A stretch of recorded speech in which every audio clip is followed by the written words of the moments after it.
J'ai été Premier ministre du président Senghor pendant presque 11 ans. Et c'est le mandat du président Senghor que je termine à l'heure actuelle. Et je peux dire que l'essentiel de ce que j'ai appris dans la vie, comme homme politique, je l'ai appris à ses côtés. Bienvenue dans 10 000% Nachiguel et Naïvé Fils, l'émission où l'histoire rencontre la conscience et où les figures du passé éclairent notre présent. Quand tu vois les pères, tu vois les fils.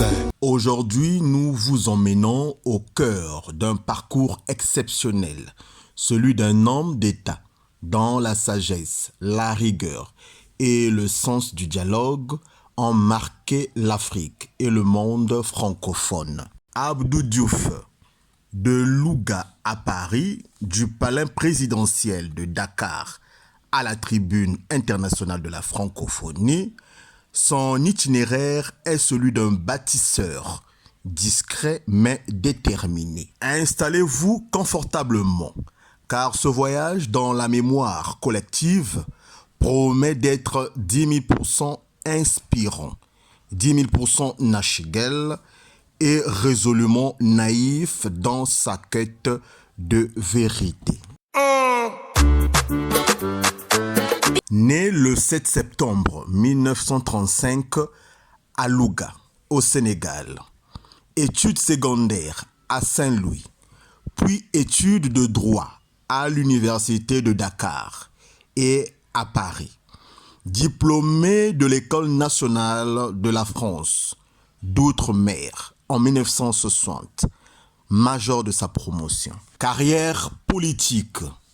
1960-1963, il débute comme haut fonctionnaire à 25 ans, occupant des postes comme gouverneur du Sine Saloum et secrétaire général du ministère de la Défense.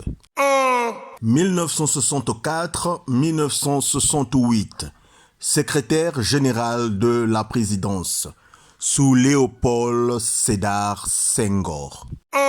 1968-1970, ministre du Plan et de l'Industrie.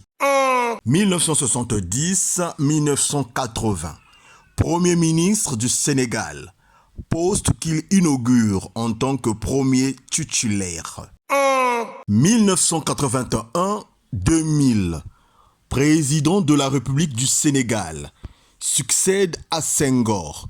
Il est réélu en 1983, en 1988 et en 1993. Son leadership est marqué par l'approfondissement de la démocratie, la libéralisation économique, la décentralisation administrative. Il quitte le pouvoir en 2000, après sa défaite face à Abdoulaye Wade, marquant une alternance démocratique saluée à l'international. Engagement international. 2003-2015, secrétaire général de l'Organisation internationale de la francophonie, OIF en sigle, où il œuvre pour la promotion de la langue française et des valeurs démocratiques dans l'espace francophone. Vie privée, pour ne pas dire personnelle. Marié à Elisabeth Diouf, père de 4 enfants. Maktar Pierre, Fabienne, Pape Habib et Yassine, de confession musulmane. Abdou Diouf incarne une génération de dirigeants africains formés à la fois localement et en Europe, qui ont su naviguer entre tradition et modernité. Sa carrière est un exemple de continuité institutionnelle et d'engagement pour la coopération internationale. Et voilà, chers auditeurs, notre plongée dans l'univers d'Abdou Diouf touche à sa fin. Un homme d'État, un bâtisseur de démocratie, un artisan de la francophonie. Son parcours nous rappelle que la grandeur ne réside pas dans le bruit, mais dans la constance et la vision. Merci d'avoir voyagé avec nous à travers l'histoire, les idées et les convictions. On se retrouve très bientôt pour un nouvel épisode, toujours plus profond, toujours plus authentique et toujours 10 000% Nachigel et Naïvé fils. Là où la parole prend sens et où l'héritage devient lumière. Bye. Voilà mon pays, Didi mon pays,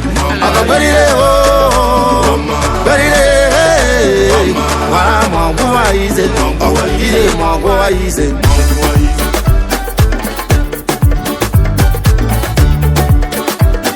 L'international Franck Yannick Kessier.